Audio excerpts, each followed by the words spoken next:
Hello dear student, welcome to Pathsala channel. Daily current অ্যাফেয়ার্সের 83 এবং 84 নম্বর ক্লাসে সকলকে স্বাগত।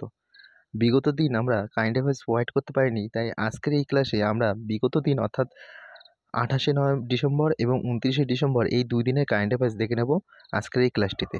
আজকের এই ক্লাসটি হতে চলেছে একটি গুরুত্বপূর্ণ ক্লাস, কারণ কতগুলি গুরুত্বপূর্ণ কারেন্ট অ্যাফেয়ার্স নিয়ে আজকের ক্লাসটি শুরু হবে। চলো প্রথমেই দেখে নিই আজকে 83 নম্বর অর্থাৎ 28শে ডিসেম্বর 2024 সালের গুরুত্বপূর্ণ কারেন্ট অ্যাফেয়ার্সগুলি। আগত পরীক্ষায় যদি কারেন্ট অ্যাফেয়ার্স নিয়ে তোমাদের ভয় থাকে, তাহলে অবশ্যই এই ক্লাসটি করতে থাকো, তাহলে কারেন্ট অ্যাফেয়ার্স নিয়ে আর তোমাদের কোনো ভয় থাকবে না। আর হ্যাঁ, যারা এই চ্যানেলে নতুন এসছো তারা অবশ্যই চ্যানেলটি লাইক এবং সাবস্ক্রাইব করে সকল বন্ধুদের মধ্যে শেয়ার করে দাও। চলো শুরু করি আজকের ক্লাসটি। আজকের ক্লাসের প্রথম প্রশ্নটি শুরু করার আগেই বলে রাখি, যারা চ্যানেলে নতুন এসছো বা ভিডিওটি যারা দেখছো, তারা ভিডিওটি সম্পূর্ণ দেখার পর কমেন্ট বক্সে কমেন্ট করে জানাবে যে ভিডিওটি সকলে কেমন লাগলো। এবার আমরা চলো দেখে নিই আজকের প্রথম প্রশ্নটি। প্রথম প্রশ্ন হলো, ভারতের কোন রাজ্য বা ইউটি অর্থাৎ ইউনিয়ন টেরিটরি 2023 সালে ম্যালেরিয়া শূন্য ঘটনা রিপোর্ট করেছে? Option A Ladakh, option B Lakshadweep, option C Puducherry, option D হলো উপরের সবকটি। সঠিক উত্তরটি হয়ে যাবে অপশন ডি, উপরের সবকটি। অর্থাৎ উপরের যে লাদাখ, লাক্ষাদ্বীপ এবং পুদুচেরি, এই 3টি রাজ্য এবং কেন্দ্রশাসিত অঞ্চলগুলি ম্যালেরিয়া শূন্য ঘটনা রিপোর্ট করেছে। দেশে ম্যালেরিয়ার কারণে মৃত্যুর ঘটনা 1947 সালে প্রতি বছর 8 লাখ থেকে কমে 2023 সালে হয়েছে মাত্র 83টি। ভারত সরকার 2030 সালের মধ্যে দেশ থেকে ম্যালেরিয়া নির্মূল করার লক্ষ্য নির্ধারণ করেছে। ভারত সরকার 1953 সালে ম্যালেরিয়ার জন্য জাতীয় ম্যালেরিয়া নিয়ন্ত্রণ কর্মসূচি চালু করেছে। এবার দেখে নাও, যেহেতু ম্যালেরিয়ার কথা এসে, তাই অ্যাবাউট অফ দ্য টপিকে ম্যালেরিয়া সম্পর্কিত কিছু তথ্য। এই ম্যালেরিয়া হলো প্লাজমোডিয়াম পরজীবী দ্বারা এই ম্যালেরিয়া রোগটি হয়ে থাকে, প্লাজমোডিয়াম ভাইরাক্স। স্ত্রী অ্যানোফিলিক্স মশা হলো এর ভেক্টর, অর্থাৎ এই ম্যালেরিয়া রোগের বাহককে স্ত্রী অ্যানোফিলিক্স মশা। ম্যালেরিয়ার ভ্যাকসিন, সম্প্রতি ম্যালেরিয়ার ভ্যাকসিনটি তৈরি করা হয়েছে, তার নাম কি R21 বা ম্যাট্রিক্স এম হলো ম্যালেরিয়ার ভ্যাকসিন। এবার দেখে নাও আজকে 2 নম্বর প্রশ্নটি। 2 নম্বর প্রশ্ন হলো, Asian youth and junior weight lifting championship 2024-এ ভারত কয়টি পদক জিতেছে? অপশন এ 43টি পদক, অপশন বি 53টি পদক, অপশন সি হলো 73টি পদক, অপশন ডি হলো 33টি পদক। সঠিক উত্তরটি হলো অপশন ডি, 33টি পদক জিতেছে Asian youth and junior weight lifting championship 2024-এ ভারত 33টি পদক জিতেছে। এবার এই 33টি পদক কিসে কিসে জিতেছে, বা এই 33টি পদকের মধ্যে কয়টি স্বর্ণ, কয়টি রৌপ্য পদক আছে, সেগুলিটাও দেখে নিই অ্যাডিশন ইনফরমেশনে। এশিয়ান যুব ও জুনিয়র ভারোত্তোলন চ্যাম্পিয়নশিপ 2024-এ তরুণ ভারতীয় ভারোত্তোলকরা 33টি পদক, এর মধ্যে 7টি স্বর্ণপদক, 16টি রৌপ্য পদক এবং 10টি রয়েছে ব্রোঞ্জ পদক জিতেছে। উত্তরপ্রদেশের জ্যোৎস্না সাবর এই প্রতিযোগিতায় 3টি স্বর্ণপদক জিতেছেন এবং একটি নতুন এশিয়ান রেকর্ড গড়েছেন। আচ্ছা, এখান থেকে প্রশ্ন কীভাবে আসতে পারে যে জ্যোৎস্না সাবর তিনি কোন খেলার সাথে যুক্ত, এরকমভাবে এখান থেকে প্রশ্ন আসতে পারে। ঠিক আছে, এবার আমরা এই সম্বন্ধিত আরও কিছু তথ্য দেখে নেব অ্যাডিশন ইনফরমেশনে। যুব চ্যাম্পিয়নশিপ ছিল 13 থেকে 17 বছর বয়সী ভারোত্তোলনের জন্য। এশিয়ান যুব জুনিয়র ভারোত্তোলন চ্যাম্পিয়নশিপ 2024 এশিয়ান ভারোত্তোলন ফেডারেশন দ্বারা 19 থেকে 25শে ডিসেম্বর 2024 পর্যন্ত কাতারের দোহাতে আয়োজিত হয়েছিল। তাহলে এশিয়ান ইউথ এবং জুনিয়র ওয়েট লিফটিং চ্যাম্পিয়নশিপটি কোথায় অনুষ্ঠিত হয়েছিল? কাতারের দোহাতে 19 থেকে 25শে ডিসেম্বরের মধ্যে। এবার দেখে নাও 3 নম্বর প্রশ্নটি। 3 নম্বর প্রশ্ন হলো, সম্প্রতি কোন বিমানবন্দরে সবুজ উদ্যোগের অধীনে বজ্র প্রক্রিয়াকরণ ইউনিট চালু করা হয়েছে? Option A Indore, option B Mumbai, option C হলো চণ্ডীগড়, অপশন ডি হলো পাতিয়ালা। সঠিক উত্তরটি হলো অপশন এ ইন্দোর। সম্প্রতি ইন্দোর বিমানবন্দরে সবুজ উদ্যোগের অধীনে বজ্র প্রক্রিয়াকরণ ইউনিট চালু করা হয়েছে। ইন্ডিগোর কর্পোরেট সোশ্যাল রেসপন্সিবিলিটি উদ্যোগ ইন্ডিগো রিচ ইন্দোর বিমানবন্দরে জিরো ওয়েস্ট এয়ারপোর্ট প্রকল্প চালু করেছে। এই এয়ারপোর্ট অথরিটি অফ ইন্ডিয়া অর্থাৎ এএআই এবং এএএস ফাউন্ডেশন ইন্দোরের সহযোগিতায় এই প্রকল্পটি পরিচালিত হয়েছে। এই প্রকল্পের উদ্দেশ্যটা কি? উদ্দেশ্য হলো বিমানবন্দরের অপারেশনের পরিবেশগত প্রভাব কমিয়ে আনা হলো এই প্রকল্পের উদ্দেশ্য। এবার দেখে নাও 4 নম্বর প্রশ্নটি। 4 নম্বর প্রশ্ন হলো, অর্থ মন্ত্রণালয়ের রাজস্ব সচিব হিসেবে কে নিয়োগ হয়েছেন? Option A Rachna Sahay, option B Sanjay Shetty, option C হলো অমিত আগরওয়াল, অপশান ডি হলো অরুণীশ চাওলা। সঠিক উত্তরটি হলো অপশান ডি, অরুণীশ চাওলা অর্থ মন্ত্রণালয়ের রাজস্ব সচিব হিসেবে নিয়োগ হয়েছে। যেহেতু এখানে মুখ্য সচিবদের কথা এসে, তাই আমরা অ্যাবাউট অফ দ্য টপিকে কিছু মুখ্য সচিব দেখে নিই। প্রথমে দেখব ক্যাবিনেট সেক্রেটারি, এর মুখ্য সচিব হয়েছে টিবি সোমনাথন। প্রধানমন্ত্রী উপদেষ্টাকে নিয়োগ হয়েছেন অমিত খারে এবং তরুণ কাপুর। এরপর নেক্সট আমরা দেখব প্রধানমন্ত্রী প্রধান সচিব, কে হচ্ছেন পি কে মিশ্র। প্রতিরক্ষা অর্থ সচিব, ঠিক আছে, কে হচ্ছেন গার্গী কৌল। বিদেশ সচিব কে হচ্ছেন বিক্রম মিস্ত্রি, তিনি হলো ভারতের 35তম বিদেশ সচিব। স্বরাষ্ট্র সচিব কে হচ্ছেন গোবিন্দ মোহন এবং অর্থ সচিব হচ্ছেন তুহিনকান্ত পান্ডে।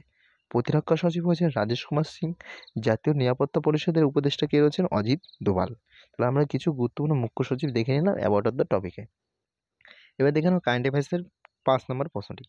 ফোর্বস 2024 সালের বিশ্বের সবচেয়ে ক্ষমতাধর নারীর তালিকায় নিম্নের মধ্যে কাকে অন্তর্ভুক্ত করা হয়েছে?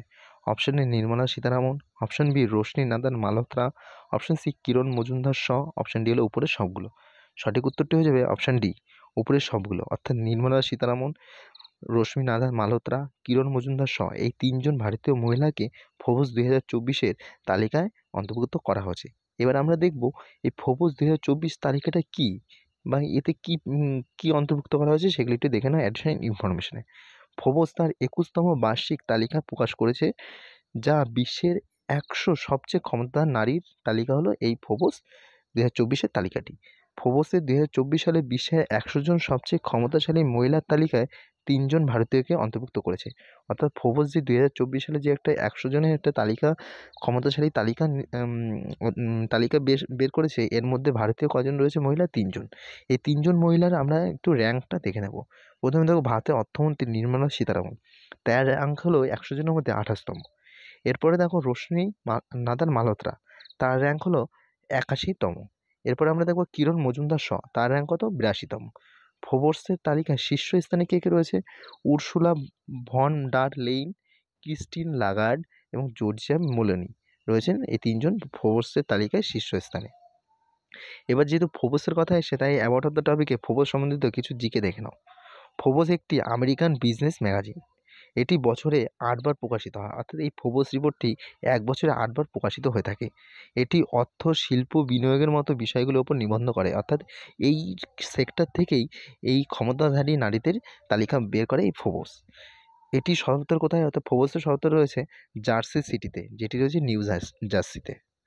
এবার দেখে নাও 28শে নভেম্বর 2024 সালে কারেন্ট অ্যাফেয়ার্সের 6 নম্বর প্রশ্নটি। অমিতাভ চ্যাটার্জি কোন ব্যাংকের এমডি এবং সিইও হয়েছেন? অপশন এ জম্মু ও Kashmir bank, option B State Bank of India, option C Punjab National Bank, option D হলো আইসিআইসিআই ব্যাংক। সঠিক উত্তরটি হলো অপশন এ জম্মু ও কাশ্মীর ব্যাংক। জম্মু ও কাশ্মীর ব্যাংকের এমডি ও সিইও হচ্ছেন অমিতাভ চ্যাটার্জি।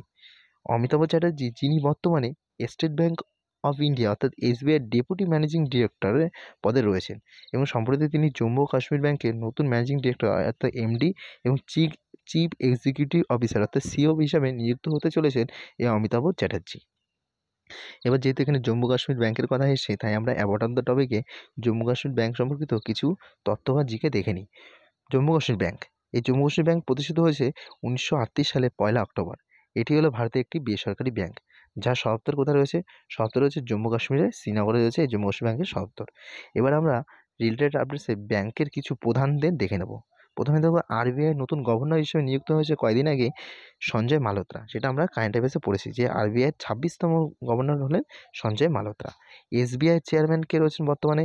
এসবিআই চেয়ারম্যান রয়েছে চল্লা শ্রীনিবাসুলু শেট্টি রয়েছেন এসবিআই চেয়ারম্যান এবং ব্যাংক অফ বরোদার এমডি কে হয়েছেন দেবদত্ত চন্দ্র।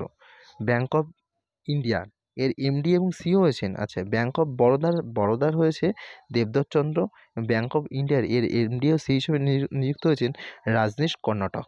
ঠিক আছে, তাহলে আমরা রিলেটেড আপডেটসে কিছু ব্যাংকের প্রধানদের দেখে নিলাম। এবার দেখে নাও 28শে ডিসেম্বর 2024 সালে কারেন্ট অ্যাফেয়ার্সের 7 নম্বর প্রশ্নটি। 26শে ডিসেম্বর 2024-এ ভারতের কমিউনিস্ট পার্টি, যাকে আমরা বলি সিপিআই, এর প্রতিষ্ঠার কত বছর পূর্ণ হয়েছে? অপশান এ 170 বছর, অপশান বি 150 বছর, অপশান সি 100 বছর, অপশান ডি হলো 150 বছর। সঠিক উত্তরটি হয়ে যাবে অপশান সি 100 বছর। 26শে ডিসেম্বর 2024 সালে ভারতের কমিউনিস্ট পার্টি অর্থাৎ সিপিআইয়ের প্রতিষ্ঠা বছর 100 বছর পূর্ণ হয়েছে। আচ্ছা, এবার আমরা এই সিপিআই সম্পর্কিত কিছু তথ্য দেখে নেব বা কিছু জিকে দেখে নিই অ্যাডিশনাল ইনফরমেশনে। এই সিপিআই প্রতিষ্ঠিত হয়েছিল 26শে ডিসেম্বর 2025 সালে কানপুরে, যেটি কোথায়? উত্তরপ্রদেশে। এটি প্রতিষ্ঠিত কে করে বা এর প্রতিষ্ঠাতা কে? এর প্রতিষ্ঠাতা হলো মানবেন্দ্র রায়। প্রথম সাধারণ সম্পাদক কে ছিল সিপিআইয়ের? সচ্চিদানন্দ বিষ্ণু ঘাটে। ফাউন্ডেশন সম্মেলনের সভাপতি 1925 সালে কে ছিল? সে ছিল সিঙ্গারাভেলু চেত্তিয়ার ছিল এর ফাউন্ডেশন সম্মেলনের সভাপতি 1925 সালে। এবং বর্তমানে এর সাধারণ সম্পাদক কে রয়েছে? ডি রাজা রয়েছে এর বর্তমান সাধারণ সম্পাদক। এবার দেখে নাও 28শে ডিসেম্বর 2024 সালে কারেন্ট অ্যাফেয়ার্সের শেষ প্রশ্নটি। এম.টি. বাসুদেবন নায়ার মারা গেছেন সম্প্রতি। তিনি কে ছিলেন?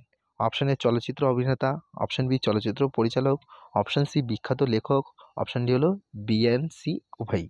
সঠিক উত্তরটি হয়ে যাবে option D, B and C উভয়। অর্থাৎ তিনি ছিলেন চলচ্চিত্র পরিচালক এবং বিখ্যাত লেখক ছিলেন এই এম.টি. বাসুদেবন নায়ার, যিনি সম্প্রতি মারা গেছেন।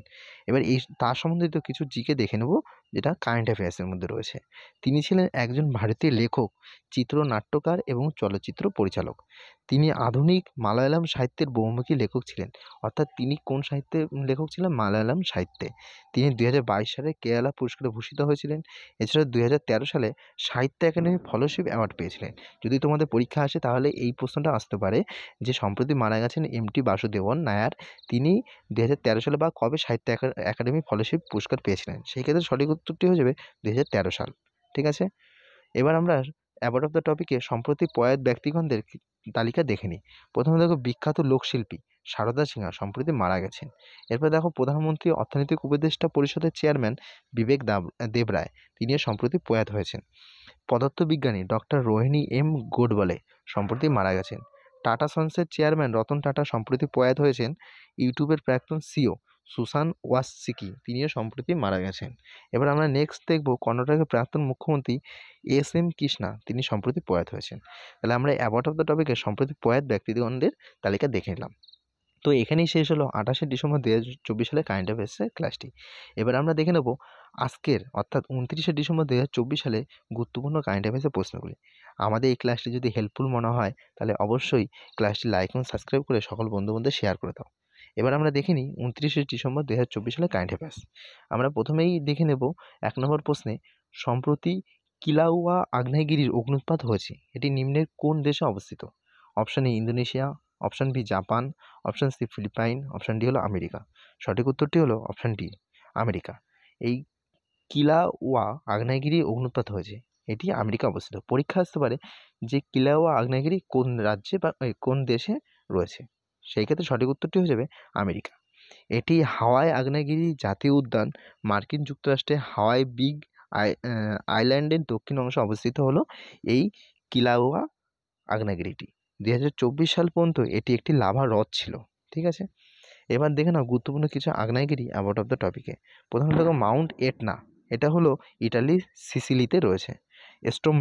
এস্টোমলি এওলিয়ান দ্বীপপুঞ্জে, যেটিও ইটালিতে রয়েছে। মাউন্ট মেরাপি, এটি ইন্দোনেশিয়ার জাভাতে রয়েছে।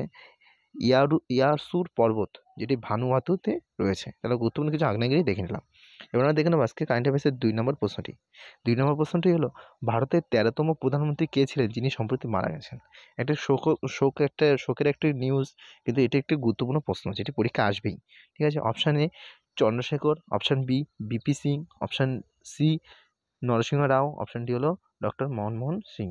সঠিক উত্তরটি হলো option D, doctor Manmohan Singh ভারতের 13তম প্রধানমন্ত্রী ছিলেন যিনি সম্প্রতি মারা গেছেন।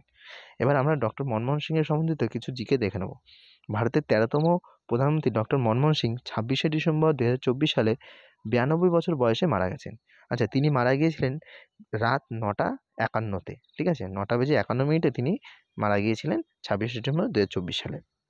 ডক্টর মনমোহন সিং 1932 সালে 26শে সেপ্টেম্বর অবিভক্ত পাঞ্জাবের, বর্তমান যেটি পাকিস্তানে রয়েছে, সেখানে গাহো গ্রামে জন্মগ্রহণ করেছিলেন এই ডক্টর মনমোহন সিং। তিনি যুক্তরাজ্যের কেমব্রিজ ও অক্সফোর্ড বিশ্ববিদ্যালয়ে পড়াশোনা করেছিলেন। তার সম্বন্ধিত আরও কিছু জিকে দেখে নাও। রিজার্ভ ব্যাঙ্ক অফ ইন্ডিয়ার গভর্নর ছিলেন।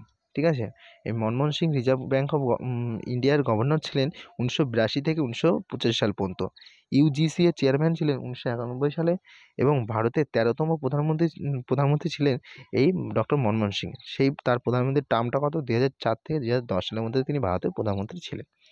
এবার দেখে নাও আছে কারেন্ট অ্যাফেয়ার্সের 3 নম্বর প্রশ্নটি। 3 নম্বর প্রশ্নটি হলো আন্তর্জাতিক মহামারী প্রস্তুতি দিবস 2024 কবে পালন করা হয়? Option A 25 December, option B 26শে ডিসেম্বর, অপশন সি হলো 27শে ডিসেম্বর, অপশন ডি হলো 24শে ডিসেম্বর। সঠিক উত্তরটি হলো অপশন সি 27শে ডিসেম্বর। 27শে ডিসেম্বর মহামারী প্রস্তুতির জন্য প্রথম আন্তর্জাতিক দিবস 27শে ডিসেম্বর 2020 সালে পালিত হয়েছিল। মহামারী প্রতিরোধ প্রস্তুতি এবং মহামারীর বিরুদ্ধে অংশীদারিত্বের গুরুত্ব তুলে ধরার জন্য এই দিবসটি ডাক দেওয়া হয়েছিল প্রথম 2020 সালে। এবার দেখুন আজকে কারেন্ট অ্যাফেয়ার্সের 4 নম্বর প্রশ্ন। 4 নম্বর প্রশ্নটি হলো, ব্রহ্মপুত্র নদের ওপর বিশ্বের বৃহত্তম বাঁধের অনুমোদন দিয়েছে কোন দেশ? অপশান এ চীন, option B Bhutan, option C হলো ভারত, অপশান ডি হলো বাংলাদেশ। সঠিক উত্তরটি হলো অপশান এ চীন। ব্রহ্মপুত্র নদের উপর বিশ্বের বৃহত্তম বাঁধের অনুমোদন দিয়েছে চীন দেশ। এবার চীনের তিব্বতের ব্রহ্মপুত্র নদের ওপর 137 বিলিয়ন ডলার ব্যয়ে বিশ্বের বৃহত্তম বাঁধ নির্মাণের অনুমোদন দিয়েছে চীন। এই বাঁধটি চীনের 14তম পঞ্চবার্ষিকী পরিকল্পনার অংশ। বাঁধটি বছরে 300 বিলিয়ন কিলোওয়াট ঘন্টারও বেশি বিদ্যুৎ উৎপাদন করতে পারে। এই বাঁধটি হিমালয়ের একটি বিস্তীর্ণ উপত্যকায় নির্মিত হবে, যেখানে ব্রহ্মপুত্র নদী ইউটার্ন নেয়, অর্থাৎ ইউ আকারে ঘুরে গেছে, এবং অরুণাচল প্রদেশ এবং তারপরে বাংলাদেশে প্রবাহিত হয়েছে। এবার আমরা অ্যাবাউট অফ দ্য টপিকে ব্রহ্মপুত্র নদী সম্পর্কিত কিছু জিকে বা তথ্য দেখে নেব।